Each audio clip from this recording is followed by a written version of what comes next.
On a toujours soutenu que le développement de l'Afrique passerait par une rupture avec la dépendance envers l'Occident.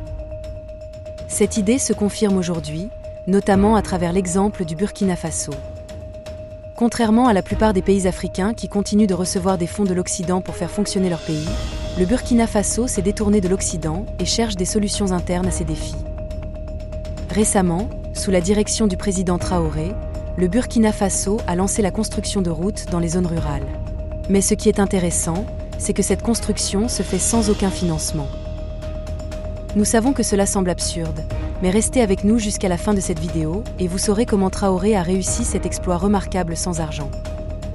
Tout expert des défis que connaît le continent africain vous dira que les problèmes africains nécessitent des solutions africaines. Depuis l'indépendance, les pays africains se tournent vers l'Occident pour faire face à une myriade de problèmes.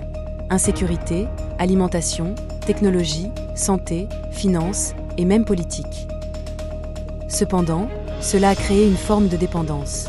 Les pays africains sont devenus tellement dépendants de l'Occident qu'il semble difficile de s'en détacher. Le pire, c'est que l'Occident a profité de cette dépendance pour obliger les pays africains à défendre ses intérêts. De plus, la plupart des solutions proposées par l'Occident ont généré plus de chaos et d'instabilité. Prenons par exemple les pays du Sahel. Pendant des décennies, ces pays ont dépendu de l'Occident pour leur sécurité et leurs besoins financiers. L'insécurité dans la région a permis à des pays comme la France et les États-Unis d'y établir des bases militaires et d'y exercer leur puissance. Pour ce qui est des besoins financiers, les pays du Sahel dépendaient tellement de l'aide occidentale que la moitié de leur budget annuel en dépendait. Toutefois, cette aide donnait aux pays occidentaux un accès aux ressources de la région. De façon surprenante, malgré la présence de forces militaires occidentales, l'insécurité dans le Sahel n'a pas diminué. Tout cela prouve que les problèmes africains nécessitent des solutions africaines. Lorsque les dirigeants militaires sont arrivés au pouvoir et ont rompu leurs relations avec l'Occident, les analystes occidentaux ont prédit qu'ils ne pourraient pas diriger leur pays. En effet, l'aide financière avait été coupée, et la coopération militaire également.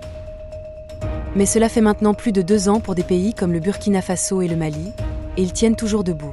En réalité, ils ne font pas que survivre, ils progressent. Le président Traoré, par exemple, a réalisé de nombreuses choses au Burkina Faso, notamment le renforcement des capacités de l'armée burkinabé, l'amélioration de l'agriculture, la transformation du secteur de l'aviation et la promotion de l'industrialisation. Et maintenant, il a lancé un autre projet, la construction de routes dans les zones rurales du Burkina. Il est assez courant dans les pays africains que les zones rurales soient peu développées. La plupart du temps, les gouvernements concentrent le développement dans les zones urbaines, négligeant les zones rurales. Dans la région du Sahel, cela a des conséquences dévastatrices, car les habitants des zones rurales se sentent abandonnés par leur gouvernement.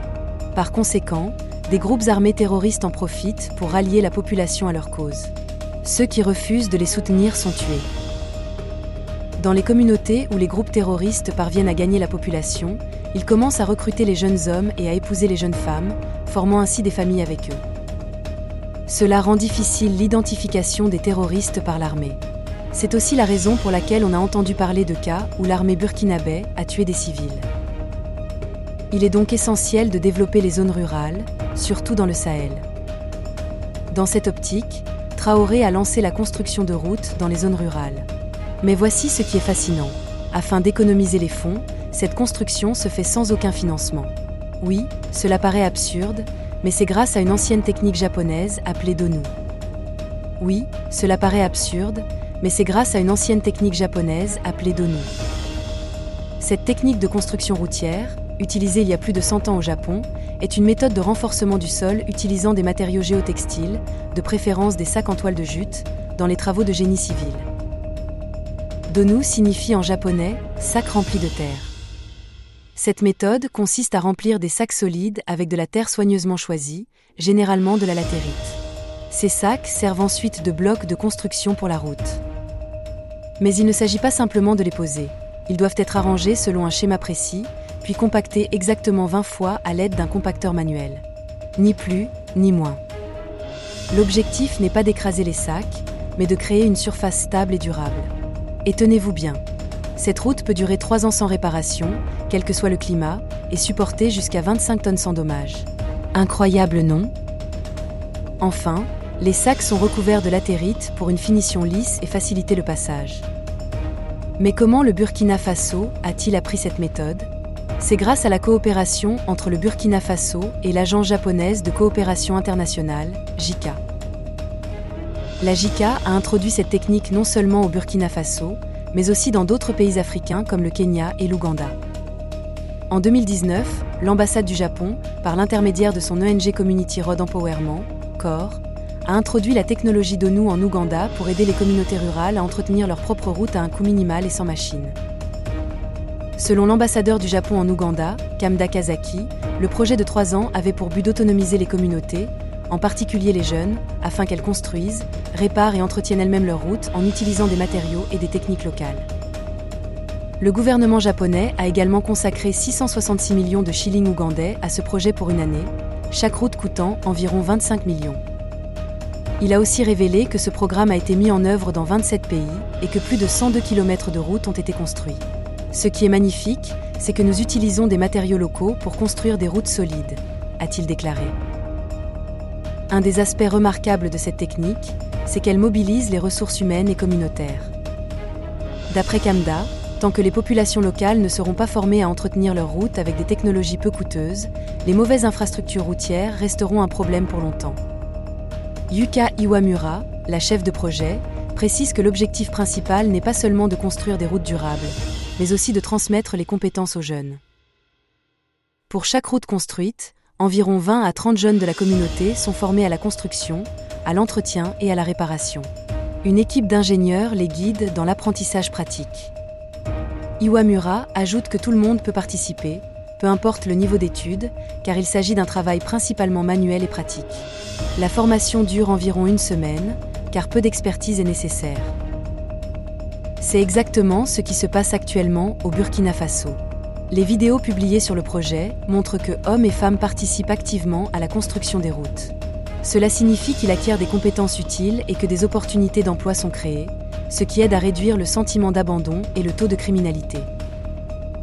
Deuxièmement, la méthode d'ONU nécessite très peu de financement, ce qui permet de réaffecter les fonds à d'autres secteurs de l'économie. Les matériaux étant locaux et la technique facile à apprendre, les populations n'ont plus besoin d'attendre l'intervention du gouvernement pour entretenir leurs routes.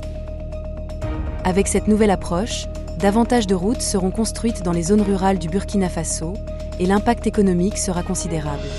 Le transport des marchandises et des services entre les zones rurales et urbaines deviendra plus facile. Et surtout, les habitants ne se sentiront plus oubliés par l'État.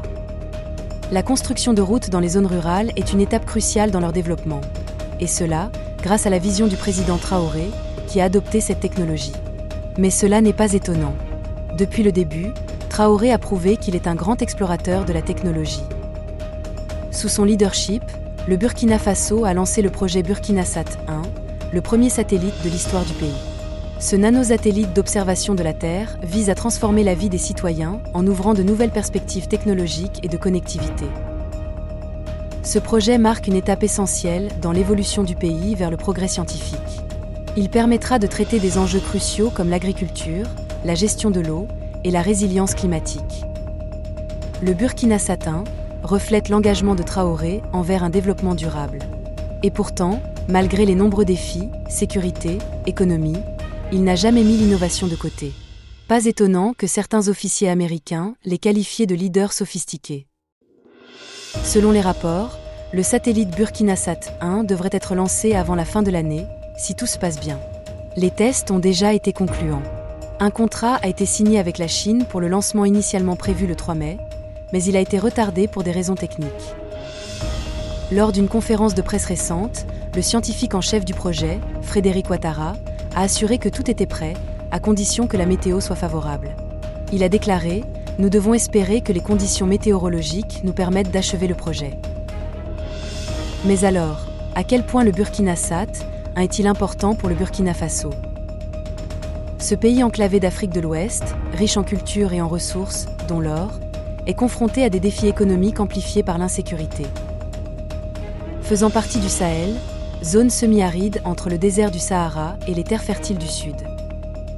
Parfois, le pays est confronté à l'insécurité alimentaire, à l'accès limité à l'eau potable et aux effets du changement climatique. Dans ce contexte, il est important de noter que le progrès technologique est essentiel pour stimuler le développement et améliorer la qualité de vie des citoyens. C'est ici qu'intervient le projet BurkinaSat 1.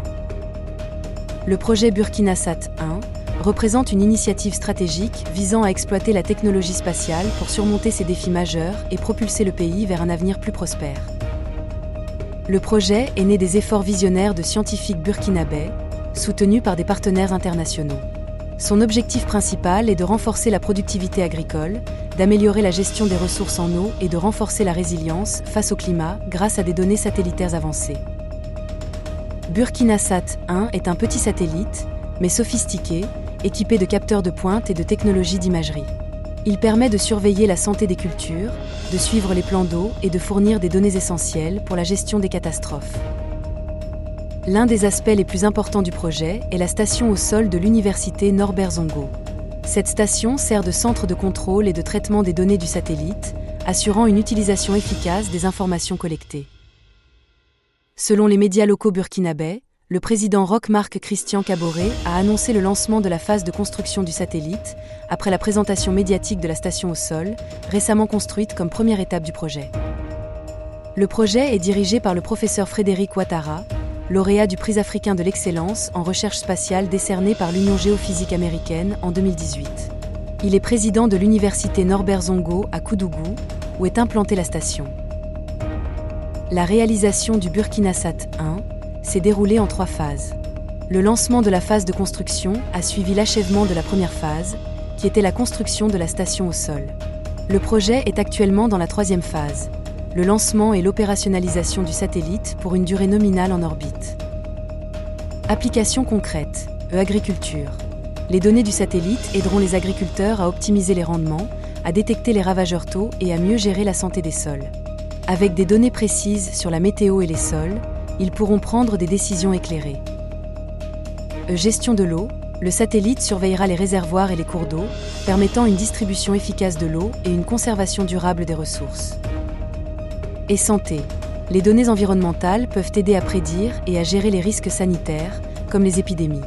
L'accès à ces informations peut sauver des vies et améliorer la santé publique. Et économie. Le satellite soutiendra le développement des infrastructures, la gestion des catastrophes et l'aménagement urbain, en renforçant la résilience de la société. BurkinaSat 1 est bien plus qu'une innovation technologique. Il est une source d'inspiration pour les jeunes scientifiques et ingénieurs burkinabés. Il met en valeur le potentiel des talents locaux et encourage la poursuite d'une éducation scientifique et technique.